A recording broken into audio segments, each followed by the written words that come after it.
تو اس وقت یہ سوچ کہاں تھی کہ ان ملکوں سے ہاتھ ملایا جائے اور امریکہ کو بھگایا جائے۔ اصل صورتحال یہ ہے جو میں نے کل کے بلاگ میں بھی بتائی تھی کہ ایران کے پاس وقت ختم ہو رہا ہے، ان کے میزائل دن بدن کم ہو رہے ہیں، اور ایک نئی بات یہ بھی ہوئی ہے کہ ان کے میزائل اور ڈرون اب پہلے سے زیادہ تعداد میں ہٹ ہونے لگے ہیں۔ یہ کوئی انٹرسیپشن کا نظام دوسرے ملکوں نے بہتر کیا ہے یا کیا معاملہ ہے، لیکن اس کی بھی میں بتاؤں گا کہ کتنے میزائل مارے اور ان میں سے کتنے نشانے پر لگے۔ یہ بڑی ایک حیرت انگیز خبر ہے۔ لیکن میزائل کم ہو رہے ہیں اور امریکی حملوں میں ان کے جو لانچنگ پیڈ اور سٹور ہے وہ مسلسل تباہ ہو رہے ہیں۔ ایک طرف تو میزائل یہ لانچ کر رہے ہیں، استعمال کر رہے ہیں، وہ اس وجہ سے کم ہو رہے ہیں، اور دوسری طرف امریکہ اور اسرائیل کے حملوں سے ان کے لانچنگ پیڈ اور سٹور تباہ ہو رہے ہیں۔ گویا کہ یہ سکویز ان کا جو ذخیرہ ہے وہ ہوتا چلا جا رہا ہے، اور اس صورتحال پر ایران نے، جیسا کہ میں نے کل بتایا تھا کہ 3 ملکوں سے رابطے کیے، اب پتہ چل رہا ہے کہ 5 ملکوں سے رابطے کیے۔ ان 5 ملکوں سے کیا کیا بات چیت ہوئی، یہ ساری اب تفصیل آ چکی ہے میڈیا پر، کوئی میں انکشاف نہیں کر رہا۔ سر فہرست روس کے ساتھ انہوں نے بات چیت کی۔ ایرانی صدر نے، پرشکیان نے، کیا نام ہے ان کا، اور صدر پیوٹن کے ساتھ ایرانی صدر نے کیا کہا یہ خبر تو باہر نہیں آئی، لیکن جواب میں پیوٹن نے جو کچھ کہا وہ چھپ چکا ہے میڈیا میں، اور اس کے جواب سے پتہ چلتا ہے کہ ایرانی صدر نے کیا کہا ہوگا۔ روسی صدر نے ایران کو مشورہ دیا، یہ اخبارات میں آیا ہے، تمام دنیا کی میڈیا میں آیا، کہ اس صورتحال کا واحد حل سفارت کاری ہے، یعنی جنگ نہیں، سفارت کاری ہے۔ مطلب یہ ہے کہ روس نے ایران کے صدر کی اس بات کا جواب دیا کہ آپ ہماری کیا مدد کر سکتے ہیں، تو روس ایران کی مدد کرنے کی پوزیشن میں نہیں ہے، سوائے کہ اس نے کوئی انٹیلیجنس جو سیٹلائٹ ہے وہاں سے جو روس کو انٹیلیجنس ملی امریکی اڈوں کے بارے میں، وہ اس نے ایران کے ساتھ شیئر کر دی، اور اس بات کا کوئی ثبوت نہیں ہے کہ روس نے یہ مدد کی۔ یہ امریکی میڈیا، امریکی انٹیلیجنس کا اندازہ ہے کہ روس نے مدد کی ہوگی، اس کے علاوہ روس نے کوئی مدد نہیں کی،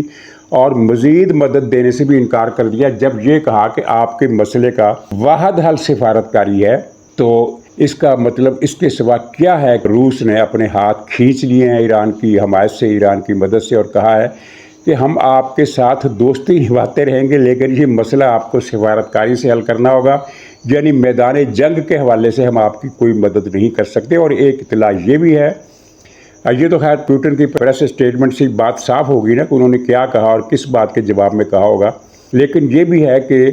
ایران نے روس سے یہ کہا کہ آپ پھر اس جنگ کو رکوانے کے لیے کردار ادا کریں، یعنی اگر آپ جنگ بند نہیں، جنگ میں ہماری ملٹری مدد نہیں کر سکتے تو اس طرح کر لیں۔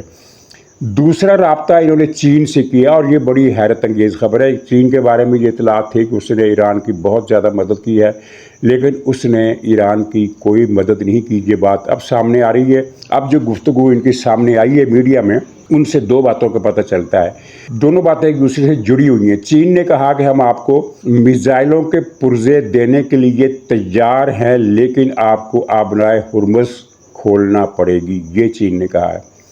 یعنی آپ آبنائے ہرمز کو بلاک نہ کریں۔ اور ظاہر ہے چین کا سب سے زیادہ انٹرسٹ ہے، سب سے زیادہ ایران کا اور گلف کے سے جو تیل جاتا ہے وہ چین ہی کو جاتا ہے، اور اگر یہ آبنائے ہرمز بند ہوتی ہے تو چین کے لیے سب سے بڑا پرابلم ہے۔ کسی حد تک وہ اوور کم کر سکتا ہے روسی تیل پر انحصار بڑھا کر، لیکن مکمل طور پر نہیں، اسے یہاں سے تیل چاہیے۔ اور اس نے پھر یہ ایران کو کہا، آپ دوبارہ سنیے کہ اس نے ایران سے کیا کہا، ہم آپ کو میزائلوں کے پرزے دینے کے لیے تیار ہیں، آپ ہرمز کی آبنائے کھول دیں، یہ جو ناکہ بندی ہے یہ ختم کر دیں۔ مطلب یہ ہے کہ اب تک چین ایران کو میزائلوں کے پرزے نہیں دے رہا تھا، اب وہ آمادہ ہوا ہے کہ ہم دے دیں گے، لیکن شرط یہ ہے کہ آبنائے ہرمز کھولی جائے۔ تیسرا رابطہ انہوں نے پاکستان، ترکی اور انڈونیشیا سے کیا۔ ان ملکوں سے ایران نے کہا کہ آپ جنگ بند کرانے کے لیے کوئی کردار ادا کریں۔ ظاہر ہے پاکستان یا ترکی یا انڈونیشیا امریکہ سے کہہ کر جنگ رکوانے میں کوئی کردار ادا نہیں کر سکتے۔ امریکہ پاکستان کی کیوں مانے گا یا انڈونیشیا یا ترکی کی کیوں مانے گا، وہ تو کچھ الگ ہی فیصلے کر چکا ہے۔ لیکن ان ملکوں نے کہا کہ ہم عرب ملکوں کے ساتھ آپ کی جو کشیدگی ہے وہ کم کرانے کے لیے تیار ہیں، لیکن آپ کو پھر یہ حملے روکنا پڑیں گے اور ان ملکوں سے معذرت کرنا پڑے گی۔ اور پھر اس طرح اس میں سب سے زیادہ اہم کردار پاکستان کا تھا، کیونکہ ترکی اور انڈونیشیا نے صرف وعدے کیے تھے، جبکہ پاکستان نے ایکشن کرتے ہوئے سعودی حکام سے اور امارات کے حکام سے بھی رابطے کیے، جس کے بعد یہ ایران نے یہ معافی نامہ نشر کیا۔ اگر یہ مشروط قسم کا تھا، اگر مگر کا تھا، یعنی یہ اب آپ غور کریں نا یہ کس قسم کا معافی نامہ تھا کہ ہم اپنے پڑوسی ملکوں سے معافی مانگتے ہیں ان کی سرزمین پر ایرانی حملوں کے لیے، لیکن ہم نے حملے تو کیے ہی نہیں ہیں، یعنی پھر معافی کس بات کی ہے؟ بہرحال ہے تو یہ معافی، اس میں کوئی شک نہیں۔ اور پاکستان نے پھر سعودی عرب کو کنونس کیا کہ وہ ایران کی معافی قبول کر لے، لیکن عرب ملک جو ہیں وہ انہوں نے پاکستان کی بات تو مان لی ہے، اس میں کوئی شک نہیں کہ پاکستان کی بات مانتے ہوئے وہ کشیدگی کم کرنے پر تیار ہو گئے، لیکن وہ ایران پر اعتماد کرنے کے لیے تیار نہیں ہے۔ وہ کہتے ہیں ہمیں ایران کی طرف سے الرٹ رہنا پڑے گا، ایران ہمیشہ دھوکہ دیتا ہے اور جب بھی اسے موقع ملتا ہے یہ خنجر مارتا ہے، اور پچھلے 40 برسوں کا ریکارڈ بتاتا ہے کہ ایران کا جو خاص نشانہ تھا وہ سعودی عرب تھا اور پھر پاکستان تھا، اور یہ دو ملک جو سعودی عرب کا سب سے زیادہ، ایران کا سب سے زیادہ نشانہ رہے، تو اب ان دونوں ملکوں سے ہی وہ مدد کی اپیل کر رہا ہے۔ تو ایک حوالے سے تو یہ پاکستان کی فیصلہ کن کامیابی ہے کہ اس نے سعودی عرب کو بھی کنونس کر لیا اور ایران سے معافی نامہ بھی لکھوا لیا، چاہے وہ ٹوٹا پھوٹا یا لنگڑا معافی نامہ تھا لیکن لکھوا لیا۔ لیکن آئندہ کیا ہوگا اس کا انحصار ایران پر ہے۔ اتنی تبدیلی تو ایران نے کی کہ اب ہم حملے کا کرائٹیریا یہ نہیں رکھیں گے کہ کس ملک میں امریکہ کے اڈے ہیں، بلکہ یہ رکھیں گے کہ کس ملک سے ہم پر حملہ ہوتا ہے۔ اگر حملہ نہیں ہوتا تو پھر ہم بھی حملے نہیں کریں گے۔ یہ ایک بڑی ڈیولپمنٹ ہے۔ اچھا، اس دوران پاکستان کے آرمی چیف سعودی عرب پہنچے، وہاں انہوں نے سعودی عرب کے وزیر دفاع خالد بن سلمان ان سے بات چیت کی، اور اس بات چیت کا جو خلاصہ تھا وہ یہ تھا کہ دونوں ملکوں نے پھر ایک مشترکہ بیان جاری کیا۔ اس بیان کا مرکزی فکرہ یہ تھا کہ ایران کسی غلط فہمی میں خود کو مبتلا نہ ہونے دے اور سمجھداری کا مظاہرہ کرے، یعنی کہ پاکستان نے بھی یہ بات ڈکلیئر کر دی کہ غیر ذمہ داری کا مظاہرہ ایران کی طرف سے کیا گیا ہے، سعودی عرب کی طرف سے نہیں، اور یہ ایک بڑا فیصلہ کن بیان تھا اور بڑا ٹھیک تھا۔ اچھا، اب میں آتا ہوں، یہ پیچھے ہے ایک جشن۔ جب یہ خبریں بریک ہوئیں کہ سعودی عرب اور سعودی حکام اور پاکستان کے آرمی چیف سے ملاقات ہوئی ہے، تو یہ خبریں نشر کی گئی پی ٹی آئی کی طرف سے کہ دراصل سعودی عرب نے پاکستان کو حکم دے دیا ہے کہ وہ جو معاہدہ کیا تھا اس پر عمل کرو، یعنی کہ سعودی سرزمین پر حملہ، پاکستان پر حملہ تصور ہوگا، لہٰذا اب پاکستان باؤنڈ ہو گیا ہے کہ وہ ایران پر حملہ کرے، اور اگر وہ ایران پر حملہ کرتا ہے تو پھر بڑی مشکل ہو جائے گی پاکستان کے لیے۔ مطلب یہ تھا کہ پھر ایران پاکستان پر میزائل حملے کرے گا اور یوں پاکستان کو مزہ چکھا دیں گے۔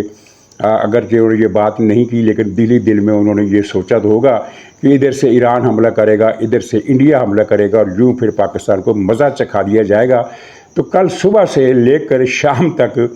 پی ٹی آئی کی جتنے یوٹیوبر حضرات ہیں وہ بین سطور اس بات پر بھنگڑا ڈالتے ہوئے نظر آئے کہ اب تو پاکستان اور ایران کی جنگ ہو کر رہے گی، کیونکہ سعودی عرب نے حکم دے دیا ہے، اور پاکستان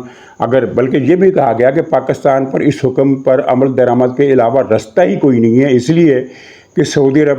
اب برداشت نہیں کرے گا۔ پہلے بھی انہوں نے یمن میں مدد کا وعدہ کیا تھا تو پاکستان نے پھر دھوکہ دیا،